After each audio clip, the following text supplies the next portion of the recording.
Guys, তো আজ আমরা আলু দিয়ে মাছের ঝোল বানাবো। প্রথমে ভালো করে মাছগুলোকে ধুয়ে নিতে হবে, তারপরে হলুদ গুঁড়ো নুন দিয়ে ভালো করে মাখিয়ে নিতে হবে। তারপরে কড়াইতে তেল দিয়ে দিতে হবে। তেলটাকে ভালো করে গরম করে নেওয়ার পরে মাছগুলোকে দিয়ে দিতে হবে।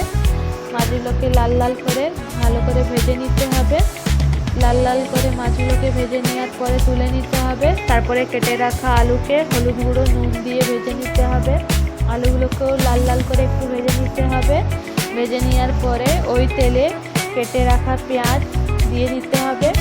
দিয়ে দুটো তেজপাতা দিয়ে দিব।